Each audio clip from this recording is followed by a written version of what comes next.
بسم اللہ الرحمن الرحیم۔ پیارے دوستو السلام علیکم، آپ دیکھ رہے ہیں داستانی ٹی وی چینل۔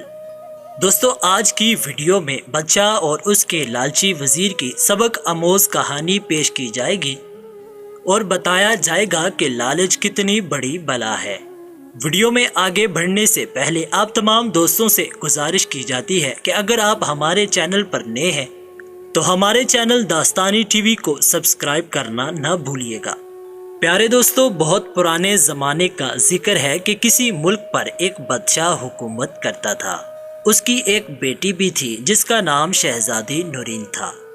شہزادی نورین بے حد حسین اور خوبصورت تھی۔ وہ 16-17 سال کی ہو گئی تھی اور بادشاہ کسی اچھے سے شہزادے کی تلاش میں تھا تاکہ شہزادی نورین کی شادی اس سے کر سکے اور اپنے فرض سے سبق دوش ہو جائے۔ اس بادشاہ کا ایک وزیر بھی تھا جو بے حد لالچی، خود غرض اور مکار تھا۔ شہزادی نورین کی خوبصورتی نے اسے بھی متاثر کیا تھا۔ وہ چاہتا تھا کہ بادشاہ اس سے اپنی بیٹی کی شادی کر دے تاکہ اسے شہزادی کے ساتھ ساتھ تخت و تاج بھی مل جائے۔ اس کی عمر کافی ہو گئی تھی مگر اس نے ابھی تک شادی نہیں کی تھی اور اس نے ابھی تک کسی سے بھی اس بات کا تذکرہ نہیں کیا تھا کہ وہ شہزادی نورین سے شادی کرنا چاہتا ہے۔ ایک روز جب خوب تیز بارش ہو رہی تھی تو وزیر نے سوچا کہ یہ بارش تھم جائے تو وہ بادشاہ سے ملنے کے لیے اس کے محل میں جائے گا اور اس سے درخواست کرے گا کہ وہ اپنی شہزادی کے ساتھ اس کی شادی کر دے۔ شام کو بارش رک گئی۔ وزیر خوب بن ٹھن کر اپنے مکان سے نکلا اور بادشاہ کے محل کی طرف چل دیا۔ بادشاہ اپنے کمرے کی کھڑکی میں باغ کا نظارہ کر رہا تھا۔ بارش نے تمام پودوں کو نیا نکھار اور حسن بخشا تھا اور وہ بے حد دل فریب منظر پیش کر رہے تھے۔ جب وزیر بادشاہ کے کمرے میں داخل ہوا تو اسے دیکھ کر بادشاہ خوش ہو گیا اور اس سے بولا، آؤ بیٹھو، ہم تمہیں ابھی یاد ہی کر رہے تھے۔ وزیر اس کا خوشگوار موڈ دیکھ کر دل ہی دل میں خوش ہونے لگا۔ اسے یہ امید ہو چلی تھی کہ بادشاہ چونکہ اس سے بہت خوش ہے اس لیے وہ اپنی شہزادی کی شادی اس سے کرنے پر آمادہ ہو جائے گا۔ وہ ایک مخمل کی آرام دہ کرسی پر بڑے ادب سے سر جھکا کر بیٹھ گیا۔ بادشاہ نے اس کی طرف دیکھتے ہوئے کہا، اے وزیر با تدبیر، ہماری شہزادی اب بڑی ہو گئی ہے، ہم نے اس کی شادی کرنے کا فیصلہ کر لیا ہے۔ وزیر اپنی مسرت چھپاتے ہوئے بولا، عالی جاہ، آپ نے بالکل درست فیصلہ کیا ہے۔ لڑکی ذات تو ویسے ہی ایک بوجھ ہوتی ہے، یہ بوجھ جتنی جلدی ہو سکے سر سے اتر جانا چاہیے۔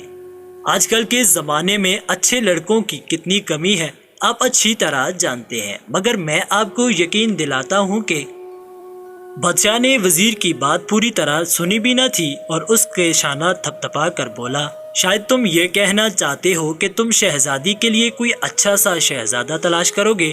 ہم تمہاری وفاداری سے بہت خوش ہوئے ہیں، اسی خوشی میں یہ ہار اور 3 دن کی چھٹی انعام میں دیتے ہیں۔ یہ کہہ کر بادشاہ نے اپنے گلے سے سچے موتیوں کا ہار اتار کر وزیر کو دیا اور پھر بولا، ہم نے خود بھی شہزادی کے لیے ایک رشتہ ڈھونڈ لیا ہے۔ وہ ہمارے شمالی ملک کے بادشاہ کا بیٹا ہے۔ وہ آج کل یہاں آیا ہوا ہے اور ہمارا مہمان ہے۔ شہزادہ اور شہزادی ایک دوسرے سے بہت جلد گل مل جائیں گے۔ ہم بہت جلد دونوں کی شادی کر دیں گے۔ وہ دیکھو، دونوں باغ میں ٹہل رہے ہیں۔ وزیر کے تمام سپنے ٹوٹ گئے۔ بادشاہ کی بات سن کر اس کا دل زور زور سے دھڑکنے لگا اور چہرے پر پسینہ پھوٹ پڑا۔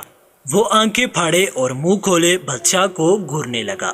ہمیں معلوم ہے اے ہمارے پیارے وزیر، تم شہزادی نورین کو بالکل اپنی بیٹی کی طرح چاہتے ہو۔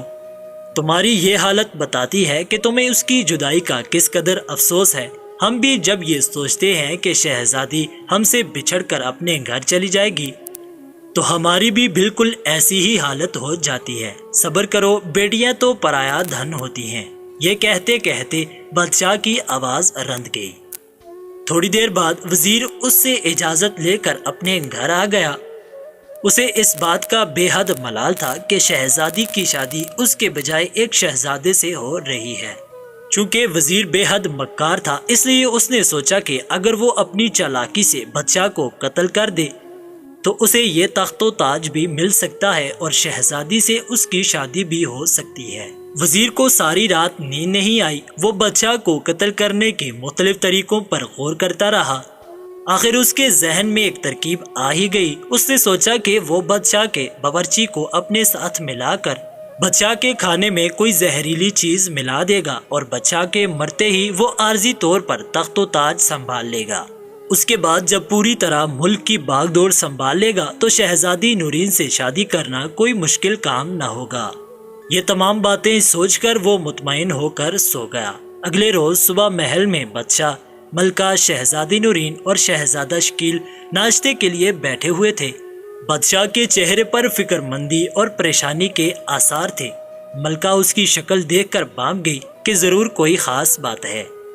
اس نے جب بادشاہ سے اس بارے میں پوچھا تو بادشاہ نے بڑے دھیمے لہجے میں کہا، میں نے رات ایک بھیانک خواب دیکھا تھا۔ میں نے دیکھا کہ جنگل میں شکار کھیلنے گیا ہوں۔ وہاں مجھے تھکن سی محسوس ہوئی تو میں ایک درخت کے نیچے سستانے کے لیے بیٹھ گیا۔ وہاں بیٹھے ہوئے مجھے زیادہ دیر نہ گزری تھی کہ میرے پیچھے سے ایک سیاہ رنگ کا سانپ بڑی تیزی سے میری طرف بڑھا اور میرے پاؤں کو ڈھس کر اپنی بھل میں جا گھسا۔ میرا خوف و دہشت کے مارے برا حال ہو گیا تھا اور پھر اسی عالم میں میری آنکھ کھل گئی۔ بادشاہ کا خواب سن کر ملکہ بھی فکر مند ہو گئی۔ ناشتے کے فوراً بعد اس نے شاہی نجومی کو طلب کر کے اسے بادشاہ کا خواب سنایا اور اس خواب کی تعبیر پوچھی۔ اس نجومی کی عمر 180 برس کی تھی۔ اس کے سر اور داڑھی کے بال روئی کے گالوں کی طرح ملائم اور برف کی طرح سفید تھے۔ اس نے بڑے غور سے بادشاہ کا خواب سنا اور پھر اپنے ساتھ لائی ہوئی موٹی موٹی کتابوں کے ورق گردانی کرنے کے بعد وہ کچھ حساب کتاب کرنے لگا۔ بادشاہ، ملکہ، شہزادی نورین اور شہزادہ شکیل، جو کہ شہزادی نورین کا ہونے والا شوہر تھا، سب کے سب بوڑھے نجومی کو دھم سادے دیکھ رہے تھے۔ تھوڑی دیر بعد نجومی نے حساب لگانے کے بعد ملکہ سے مخاطب ہو کر کہا، ملکہ صاحبہ، خدا بادشاہ سلامت کی عمر دراز کرے، ان کا ایک دشمن پیدا ہو گیا ہے۔ وہ موذی ہر قیمت پر جہاں پناہ کی جان لینا چاہتا ہے۔ بادشاہ سلامت نے جو سانپ دیکھا تھا وہ اسی دشمن کی طرف اشارہ ہے۔ میں اپنے علم سے صرف اتنا ہی پتہ چلا سکا ہوں، اس دشمن کا نام تو نہیں بتا سکتا، پھر بھی میں اتنا ضرور کہوں گا کہ اگر اس دشمن کو پکڑا نہ گیا تو وہ اپنی عیاری اور مکاری سے عالی مرتبہ بادشاہ سلامت کو ضرور نقصان پہنچا دے گا۔ نجومی کی بات سن کر ملکہ کے ہوش اڑ گئے۔ بادشاہ بھی بے حد غم زدہ ہو گیا اور شہزادی نورین کی آنکھوں سے ٹپ ٹپ آنسو گرنے لگے۔ شہزادہ شکیل شہزادی نورین کو روتا دیکھ کر بے حد بے چین ہو گیا۔ اس نے بڑے پرعزم لہجے میں کہا، پیاری شہزادی، تم رنجیدہ مت ہو۔ میں جب تک زندہ ہوں انشاءاللہ بادشاہ سلامت کو کوئی بھی شخص نقصان نہیں پہنچا سکتا۔ میں تم سے وعدہ کرتا ہوں کہ تمہارے پیارے ابا حضور کے دشمن کو بہت جلد ان کی خدمت میں پیش کر دوں گا۔ شہزادے شکیل کی یہ بات سن کر شہزادی نورین کے لبوں پر مسکراہٹ پھیل گئی۔ بادشاہ اور ملکہ نے بھی اطمینان کا سانس لیا۔ انہیں امید تھی کہ شہزادہ شکیل اس دشمن کو پکڑنے میں ضرور کامیاب ہو جائے گا۔ بادشاہ وہاں سے اٹھ کر دربار میں چلا گیا کیونکہ دربار کا وقت ہو گیا تھا۔ ملکہ اپنے دوسرے کاموں میں مصروف ہو گئی اور شہزادی نورین کی چند سہیلیاں آ گئی تھی، وہ ان کے ساتھ باتیں کرنے لگی۔ شہزادہ شکیل کچھ سوچنے میں مصروف تھا۔ اچانک اس کے ذہن میں ایک بڑی اچھی ترکیب آ گئی۔ وہ کمرے سے نکل کر باغ میں آیا۔ اس نے دیکھا کہ بادام کے درخت پر ایک طوطا بیٹھا ایک پکے ہوئے بادام پر اپنی چونچ مار رہا ہے۔ شہزادہ شکیل بہت ہی آہستگی سے درخت پر چڑھا اور طوطے کو پکڑ لیا۔ پھر اس نے طوطے کو ایک بہت ہی خوبصورت پنجرے میں بند کیا۔ پنجرہ سونے کی تتلیوں کا بنا ہوا تھا۔ شہزادہ شکیل طوطے کا پنجرہ لے کر دربار میں پہنچا۔ بادشاہ اپنے تخت پر بڑے باروب طریقے سے بیٹھا ہوا تھا۔ تمام درباری فرش پر بچھے قیمتی قالین پر بیٹھے ہوئے تھے۔ شہزادہ شکیل نے بادشاہ سے کہا، جہاں پناہ، میرے ابا حضور نے یہ جادو کا طوطا آپ کے لیے بھیجا تھا، اسے قبول فرما کر شکریہ کا موقع دیں۔ یہ طوطا آپ کو ہر جمعرات کی صبح آپ کے دشمنوں کے ناموں سے آگاہ کیا کرے گا۔ کل جمعرات ہے، یہ جس شخص کا بھی نام لے سمجھ لیجئے گا کہ وہ آپ کی جان کا دشمن ہے۔ بادشاہ سمجھ گیا کہ شہزادہ شکیل اس کے دشمن کو پکڑنے کی فکر میں ہے۔ اس نے پنجرا لے کر اپنے پاس رکھ لیا۔ تمام درباری اتنا بہترین اور عجیب و غریب طوطا دیکھ کر واہ واہ کرنے لگے، مگر وزیر کی حالت غیر ہو گئی۔ اسے اپنی جان خطرے میں نظر آنے لگی۔ چونکہ وہ ہی بادشاہ کا دشمن تھا، اس لیے وہ اس جھوٹ موٹ کے جادو کے طوطے سے خوف زدہ ہو گیا تھا۔ دربار سے فارغ ہو کر بادشاہ نے طوطے کا پنجرا باغ میں سیب کے درخت پر لٹکا دیا۔ رات ہوئی تو وہ سب لوگ سونے کی بجائے ایک کمرے میں چھپ کر باغ کی نگرانی کرنے لگے۔ آدھی رات گزرنے کے بعد انہوں نے دیکھا کہ وزیر باغ کی دیوار پھاند کر اندر کودا اور طوطے کے پنجرے کو درخت سے اتارنے لگا۔ اس کے ہاتھ میں ایک چمکتا ہوا خنجر تھا۔ وزیر نے سوچا تھا کہ وہ طوطے کا خاتمہ کر دے گا تاکہ طوطا بادشاہ کے سامنے اس کا نام ہی نہ لے سکے، مگر اس نے جیسے ہی پنجرے کا دروازہ کھولا ویسے ہی بادشاہ، ملکہ، شہزادی نورین اور شہزادہ شکیل کمرے سے نکل کر اس کے سامنے پہنچ گئے۔ شہزادہ شکیل نے کہا، بادشاہ سلامت، آپ کا دشمن پکڑا گیا۔ یہی وہ شخص تھا جو آپ کو موت کے گھاٹ اتارنے کے منصوبے بنا رہا تھا۔ بادشاہ کی آنکھیں غصے سے انگارہ ہو گئیں۔ وزیر کی گوگی بند ہو گئی۔ وہ خوف کے مارے تھر تھر کانپ رہا تھا۔ بادشاہ نے اسی وقت چند سپاہیوں کو بلوا کر وزیر کو گرفتار کر لیا۔ وزیر نے اپنا جرم مان لیا تھا اور اس جرم کی وجہ سے اس کی ساری دولت ضبط کر کے اسے ملک بدر کر دیا گیا تھا۔